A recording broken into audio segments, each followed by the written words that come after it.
Dan mungkin bisa edukasi juga ke masyarakat bagaimana mencegah terjadinya kebakaran di lingkungan rumah. Paling banyak kita mungkin mendengar ledakan, tabung gas atau kompor ditinggal pergi, dan mungkin dari BPBD juga bisa mengedukasi masyarakat. Jadi kemarin kita ada kegiatan namanya sosialisasi untuk warga. Nah, salah satu yang kita ajarkan kemarin adalah bencana di tingkat rumah tangga. Biasanya kompor gas, kemudian listrik. Nah, listrik itu usahakan jaringan listriknya itu tidak sembarangan menggunakan penggunaan kabelnya. Yang pertama, yang kedua tidak ditumpuk-tumpuk. Maka T itu semakin banyak. Kemudian yang ketiga itu jika kita melakukan charging HP, nah itu jangan ditinggal sembarangan di atas kasur atau gitu. Hanya ditinggal saja kan ya. Betul. Bisa jadi kemarin ada kejadian di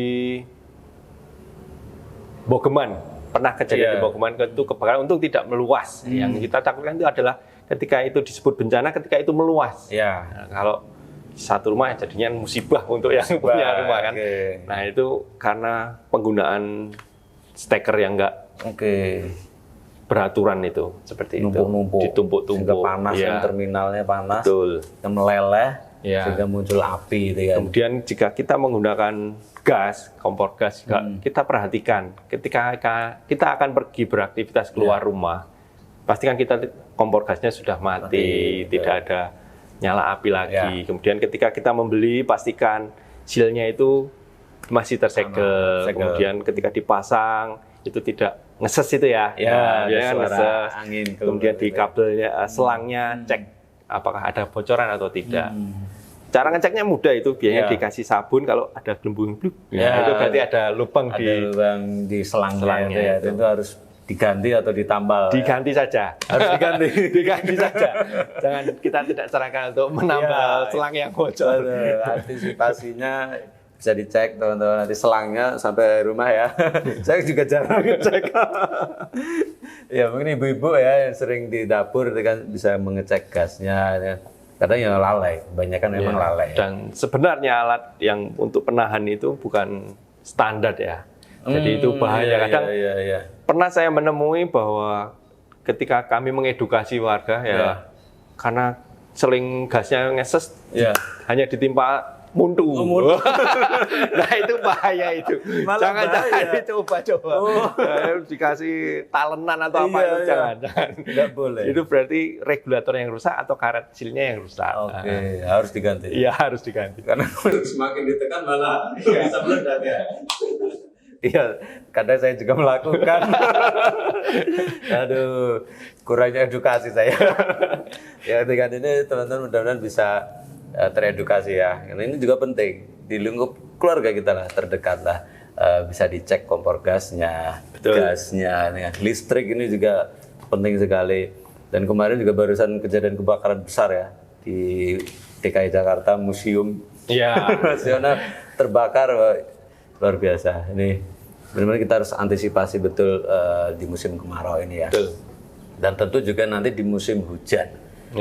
Termasuk BPBD juga menangani itu. Nah, ini ada persiapan apa Mas? Nah, kita sebentar lagi akan masuk musim hujan ini. Semoga tidak lama lagi. Nah, kemarin kami mengajak warga, ayo kita gotong royong, kita bersihkan saluran kita. Kita pangkas pohon-pohon yang kiranya akan membahayakan ketika besok hujan.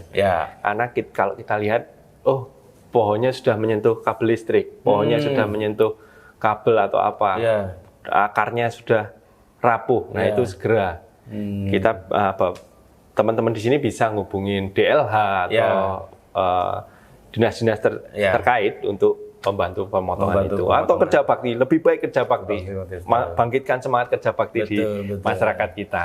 Karena musim hujan juga bisa jadi muncul bencana. Betul. Tanah longsor, ya, pohon tumbang. Silakan dicek teman-teman di lingkungannya, ada enggak pohon yang kemudian sudah menyentuh kabel ya. Karena kalau kehujan bisa nyetrum ya.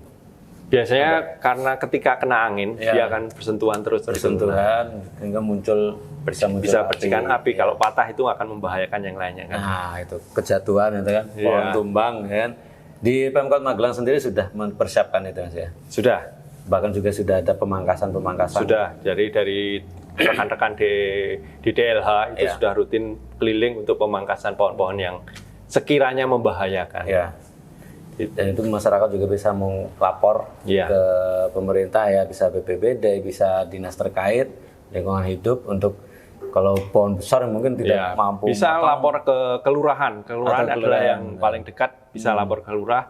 Nanti biar kelurahan yang melapor ke dinas yang terkait. Antisipasi musim hujan ya tetap kan. Belum yang lain, nanti kan penyakit segala macam. Kemarin kami menjumpai beberapa potensi longsoran dari talut. Ketika talut itu sudah ada retakan, itu bisa menjadi, itu namanya irisan air. Itu harus diwaspadai. Nanti ketika hujan airnya akan masuk situ, itu bisa menyebabkan longsor. Iya. Ngeceknya gimana? Kelihatan ya? Kelihatan. Jadi ketika itu talut, ada retakan. Nah, itu pasti nanti jadi irisan air. Nah, itu bisa merontokkan struktur bangunannya. Berarti harus ditambal atau harus diganti? Ditambal bisa. Jadi jangan sampai retakan itu terisi air. Intinya di situ. Ditutup. Iya. Oke. Itu penting. Tapi nanti juga biasanya dari tim-tim teman kami yang di teknis, di dinas pemukiman, kemudian dinas pekerjaan umum, itu nanti akan memberikan masukan harusnya seperti apa. Betul. Ini juga mewaspadai tanah longsor ya. Dan Magelang juga cukup sering ya. Magelang beberapa area kawasan itu memiliki potensi longsor. Misalnya di pinggir-pinggir sungai itu, seperti di Kelurahan Wates, dan itu punya potensi untuk longsor. Dan pernah juga barangkali ada kasus longsor yang menimbulkan kerugian materi. Kalau materi sering, cuman kalau alhamdulillah jiwa tidak. Jadi lebih tidak ada ya. Sudah di awal kita ada mitigasi, kita sudah cegah ketika sudah tampak. Warga biasanya sudah langsung kerjasama untuk mengevakuasi anggota keluarga yang di situ. Betul. Karena setiap kali musim hujan ya kita harus betul-betul waspada ya. Jangan sampai saya datang liputan untuk bencana. Karena seringkali juga kemarin Lebaran 2. Itu. Lebaran hari pertama sudah 2. Longsor di Wates sama longsor di Pasar Telo itu benar-benar di luar prediksi. Nah, dan kami ingatkan lagi bahwa perubahan iklim ini besok curah hujannya akan lebih tinggi biasanya. Waduh, lebih tinggi. Iya. Kemaraunya panjang, curah hujannya pun lebih lebat. Tentu ekstra betul ini. Kalau warga di kelurahan-kelurahan bisa mulai membuat biopori, resapan air. Oke, resapan air biar untuk langsung masuk ke dalam tanah lagi. Nah, itu. Ini digiatkan juga ya BPBD dari DLH kami juga menghimbau untuk membuat. Jadi di RW itu sudah disediakan alat untuk membuat resapan air. Oke. Itu ada area khususnya enggak untuk membuat itu? Ada, biasanya di lahan-lahan yang tanah ya, Mas. Biasanya ada yang masih terbuka gitu, bisa ditanami. Dan juga di area pinggiran gitu atau pereng gitu, lereng gitu? Pereng enggak. Kalau pereng sebaiknya ditanami saja. Ditanami tanaman yang mengikat akar. Akarnya mengikat tanah biar nggak longsor. Bukan dilubangi ya? Malah nanti airnya masuk. Airnya malah masuk. Jadi tanam pohon juga penting ya, teman-teman. Ada program enggak dari BPBD untuk tanam pohon? Tanam pohon nanti programnya bersama PWI nanti pas ulang tahunnya. Boleh. Bersama Suara Merdeka juga boleh. Siap, nanti kita akan tanam pohon nanti pada saat ulang tahun mau Suara Merdeka. Suara Merdeka di bulan Februari ulang tahun. Siap. Ya, kita bakti sosial ya, tanam pohon di tempat-tempat yang potensial longsor atau memang peneduh gitu ya. Ya, tentu ada programnya lah untuk penanaman pohon penghijauan. Apalagi Pak Jokowi sudah menginstruksikan segera tanam pohon di area-area tertentu ya, karena itu penting sekali, betul ya? Betul. Selain menghasilkan oksigen, pohon juga akan melindungi kita kan. Ya, itu kan sudah banyak nih antisipasi. Nah, mungkin ada perilaku dari kita, dari kehidupan kita, kemudian ada istilahnya mengurangi caranya emisinya itu nggak tinggi loh. Apa ya bahasanya ya? Pengurangan emisi sebenarnya yang kadang dari asap, dari polusi itu kan juga menimbulkan perubahan cuaca ini kan. Mungkin ada juga antisipasinya mungkin dengan kita jalan, mengurangi kendaraan umum atau mengurangi kendaraan pribadi atau pakai sepeda ya. Ya, makasih Mas Asep. Jadi kami juga di BWD itu concern untuk atas perubahan iklim ini. Ya. Nah, kami punya tagline-nya itu birukan langit, hijaukan bumi. Birukan langit, hijaukan jadi ketika bumi. Okay. hijaukan buminya dengan penanaman itu, ketika birukan langit kita mulai bijak bertransportasi. Nah, ini yang saya maksud itu. Transportasi. Bijak bertransportasi. Nah, jadi itu. Jadi kami kemarin sempat kalau mengkampanyekan penggunaan kendaraan-kendaraan ramah lingkungan, kemudian mengurangi penggunaan kendaraan pribadi yang berbahan bakar fosil kalau kita yang di Indonesia ini. Jadi bersepeda mungkin salah satunya bersepeda. Dua bisa bertransportasi umum. Transportasi umum. Nah, itu bisa mengurangi emisi sebenarnya. Emisi gas buang dari kendaraan pribadi itu akan berkurang. Nah, di Indonesia sudah ada progres enggak untuk ke kendaraan umum sama bersepeda ini? Nah, itu yang kita sayangkan kemarin Jakarta. Berapa tinggi polusinya? Tertinggi. Ya, tertinggi. Tertinggi di dunia ya. Benar polusinya. Tapi Magelang belum disusul dengan Surabaya kemarin. Kan sungguh disayangkan sebenarnya. Ketika pandemi kemarin negara-negara besar di Prancis kemudian di Korea itu membangun infrastruktur untuk transportasi ramah lingkungan. Transportasi ramah lingkungan. Anggarannya untuk mengkampanyekan penggunaan sepeda, transportasi publik, nah itu untuk benar-benar untuk mengurangi emisi. Ya. Pada saat pandemi kita sedikit gembira sebenarnya. Ya. Itu karena BFA. Ketika BFA kita naik motor lagi. Ada secerca harapan langitnya biru, gitu kan. Ternyata setelah endemi naik lagi, gitu kan. Berarti kesadaran kita sebenarnya ya. Betul. Jadi kita memang harus terus berlatih ya. Jadi kalau jaraknya memungkinkan, kondisi kesehatan kita memungkinkan, itu ayolah gunakan sepeda. Ayolah jalan kaki. Kita lihat sekarang di Jalan Pemuda jalannya begitu lengang. Ketika saya tiap bersepeda ke kantor itu jalur sepedanya kosong, kan sayang sekali. Padahal di samping kanan kirinya pohonnya rindang, oksigennya begitu benar-benar terasa banget oksigennya ketika hidup itu. Ini Mas Yoga ini aktivis juga teman-teman, aktivis bersepeda dengan memang betul kesadaran kita sebenarnya ya untuk bisa manfaatkan transportasi publik maupun juga ramah lingkungan ya, entah bersepeda, entah naik angkot atau naik umum lah ya.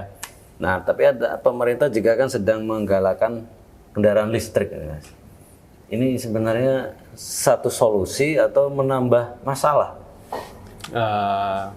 Kalau kami melihat bahwa kendaraan listrik itu memang mengurangi emisi gas buang. Cuman alangkah indahnya kalau kendaraan listriknya itu adalah transportasi publik. Jadi tidak menimbulkan jumlah kendaraannya tetap sama, malah bertambah. Sementara sumber energi untuk di Indonesia masih menggunakan batu bara rata-rata. Nah itu kita mendorong penggunaan listriknya itu untuk transportasi publik. Iya, itu akan lebih mengurangi emisinya, warga mulai berpindah ke transportasi publik. Nah, itu yang harus kita bangun bersama, transportasi publik yang layak dan ramah lingkungan. Nah, itu berarti PR kita masih sangat banyak ya, teman-teman, terkait dengan cuaca, iklim, sama emisi. Ini luar biasa. Kita banyak ilmu nih dari Mas Yoga. Selain bertugas di BPBD Kota Magelang, juga aktivis lingkungan, aktif bersepeda setiap hari, bersepeda ke kantor. Iya. Kampanye itu masih ada nggak sih bersepeda ke kantor itu? Jadi ada. Jadi kita memang kampanyekan Jumat bersepeda untuk yang belum biasa, itu setiap harinya bisa Jumat bersepeda. Itu sudah mengurangi sehari untuk lumayan lah ya. Apa tujuannya? Biar Senin sampai Kamis itu iri pengen bersepeda juga. Kok Jumat bersepeda? Senin sampai Kamis gimana? Ya ayo bersepeda juga. Nah, itu boleh dicoba ya, teman-teman, gabung dengan Mas Yoga setiap Jumat bersepeda, tapi beliau setiap hari setiap hari bersepeda ke kantor. Karena jaraknya masih memungkinkan, Mas. Jadi Magelang itu luasnya seberapa sih? Ujung sampai ujung itu 18,12 sekian kilometer. Jadi tubuhnya juga sehat, gitu kan? Betul. Ya berarti memang kuncinya adalah dari diri kita sendiri ya, untuk menyadari lingkungan, jaga lingkungan, tidak membakar sampah, Betul. bersepeda, transportasi publik, semuanya adalah untuk mencegah terjadinya bencana yang lebih besar lagi. Ya, bencana iklim kita harus cegah. Betul, betul. Waspada tentunya. Sekarang masih musim kemarau, tapi mungkin nanti dalam waktu dekat akan musim hujan dan diprediksi akan curah hujannya jauh lebih tinggi dari sebelumnya. Kita harus antisipasi mulai dari sekarang ya teman-teman. Terima kasih Mas Yoga, ini perbincangan kita luar biasa, banyak sekali ilmu yang kita dapat terkait dengan BPBD bencana ya, di lingkungan kita sendiri, dan teman-teman mudah-mudahan juga dapat mengambil manfaatnya atas perbincangan kita ini. Terima kasih Mas Yoga, kapan-kapan mampir lagi dengan topik yang lain barangkali. Siap, pokoknya birukan langit, hijaukan bumi. Mari cegah bencana sejak dini. Iya, itu tagline-nya. Ya, terima kasih teman-teman sudah menyaksikan program kita di edisi kali ini. Jangan lupa untuk like, komen, dan share. Sampai jumpa di edisi kita berikutnya. Wassalamualaikum warahmatullahi wabarakatuh. Waalaikumsalam warahmatullahi wabarakatuh. Terima kasih Mas Yoga. Luar biasa.